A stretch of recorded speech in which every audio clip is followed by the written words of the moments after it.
జగన్మోహన్ రెడ్డి పెట్టిన ఈ land titling act వల్ల ఈ రోజు మన రాష్ట్రంలో ప్రజల ఆస్తులు భూములు అన్నీ కూడా అసలు వాళ్ళ పేరునే ఉన్నాయా లేదా వేరే వాళ్ళ పేరు మారిపోయిందా అని ప్రజలందరూ కూడా భయాందోళనకు గురవుతూ ఈ రోజు ఈ మీ సేవల చుట్టూ ఆఫీసుల చుట్టూ తిరుగుతూ వాళ్ళ పేరునే ఉన్నాయా లేదా అని తీసి చేయించుకోవాల్సిన పరిస్థితి మన రాష్ట్రంలో ఈ రోజు దాపరించింది.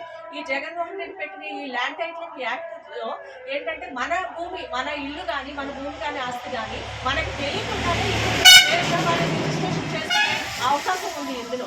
ఎందుకంటే వాళ్ళు పెట్టిన ఆఫీసర్ల దగ్గరికి వెళ్ళి నా యొక్క ఇల్లుని అది నా ఇల్లు అని ఇంకొక అతని ఇల్లు రిజిస్ట్రేషన్ చేసుకుంటే అది అతని ఇల్లు అయిపోయే పరిస్థితి ఏర్పడుతుంది. తర్వాత నేను మళ్ళీ దాన్ని చూసుకుని నా డాక్యుమెంట్స్ అన్ని పట్టుకుని అతని దగ్గరికి వెళ్ళి చూపించుకుని ఇది మా ఇల్లు అండి అతని ఇల్లు కాదు అని చెప్తే అతను మీదే అని నిర్ధారించడానికి అతను ఎన్ని సంవత్సరాలు కాలయాపన చేసినా కానీ అతను నిర్ధారించే వరకు మనం కోర్టుకు కూడా వెళ్ళలేని పరిస్థితి ఈ రోజు ఈ యాక్ట్ ద్వారా ఉంది.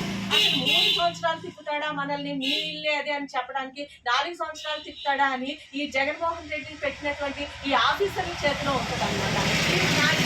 అతను నా ఇల్లు రిజిస్ట్రేషన్ చేసుకున్న అతను ఆ ఆఫీసర్ని ఇన్ఫ్లుయెన్స్ చేసి ఇది అతని ఇల్లే కనుక ఇది అతనిదే నీది కాదని ఒక మాట చెప్పిస్తే కనుక అది ఎన్ని సంవత్సరాలు పట్టినా కూడా అది మనం చిన్న చిన్న కోర్టులకు కూడా వెళ్లకుండా అతను 5 ఏళ్ళ తర్వాత ఆ మాట చెప్తాడా లేకపోతే 6 ఏళ్ళ తర్వాత ఆ మాట చెప్తాడా వేచి చూసి ఆ మాట చెప్పిన తర్వాత మనం డైరెక్ట్ గా హైకోర్టుకే వెళ్ళే అవకాశం తప్ప ఈ చిన్న కోర్టులకు వెళ్ళే అవకాశం లేదు. ఎంత దుర్మార్గమైన పరిస్థితి ఎంత దుస్థితి ఈ రోజు ఈ యాక్ట్ వల్ల మనకందరికీ కూడా ఈ యాక్ట్ వల్ల ఈ పరిస్థితి ఏర్పడింది.